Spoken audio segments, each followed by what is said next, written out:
years old nang ikaw ay na-meet. Napahanga ako sa taglay mong bait. Ikaw ang guest ko sa tuwing birthday, pati sa room ko. Ikaw ang display, di ka na nawala sa alaala. Ikaw lang talaga at walang kagaya. Ikaw ang gusto ng mga friends ko, at di ko alam pati parents ko. Ano ba ang meron ka na wala sa iba, at napapangiti pag nakita ka na sa mga poster at maging sa TV. Inaabangan ng iyong movie. Bata pa ako noon nang maramdaman ko to.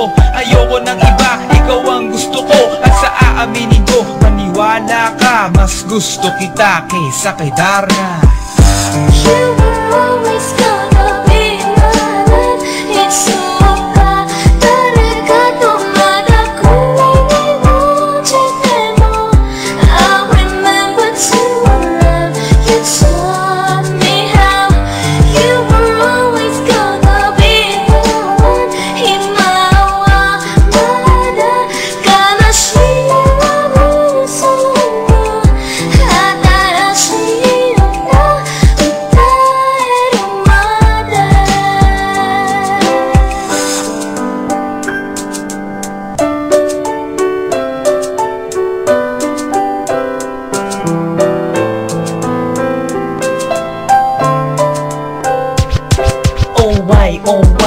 bakit ganito? Gusto ko ikaw lang nasa tabi ko. Mga poster mo at mga magazine, sa buhay ko hindi kita kayang alisin. So pati sa cellphone at mga gamit, ikaw ang nakalagay sa aking bedsheet. Ako ay nalungkot nang ika'y nawala. Ano ba ang mali na aking nagawa? Pakiusap naman kahit na sandali, para lang mapawi ang mga bigane at muling umiti at di na umiyak. Magpakita ka lang, gusto kong matiyak na buhay ka pa rin at ika'y malakas. Gumawa ka ulit ng mga palabas, at kapag bumalik, ngingiti na pusa, at hindi ako magmamahal ng pusa.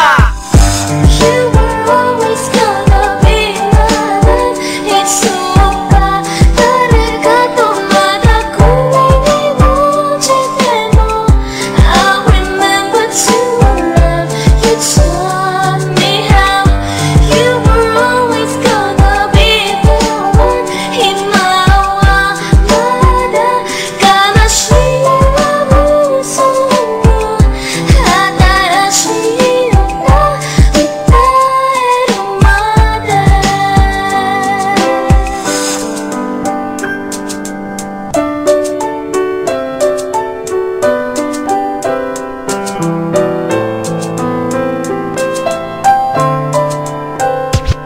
lumipas ang mga taon na nanatili kang pangarap. Nais kong libutin ang mundo para ka lang mahanap. Sapagkat tingin sa pagmakita ka lang sa larawan, gusto ko ay makasama ka. Handa ko nang iwanan ang lahat ng kayamanan, pati GF ko. Sabihin mo magkano ba ang TF mo, at aking ibibigay, tanggapin mo lang ako. Okay lang sa akin kahit alipinin mo ako. Sabi ng ama ko, nabubuwang ako. Sabi ng ina ko, di ka raw totoo. Isa kang kwentong binigyan ng buhay, pero sa mundong ito, di ka raw tunay. Isa kang nilikha para lang sa bata, kaya pala ikaw ay di tumatanda. Pero kahit ganito, sana ay tandaan, gusto ko maging katulad mo, Batman.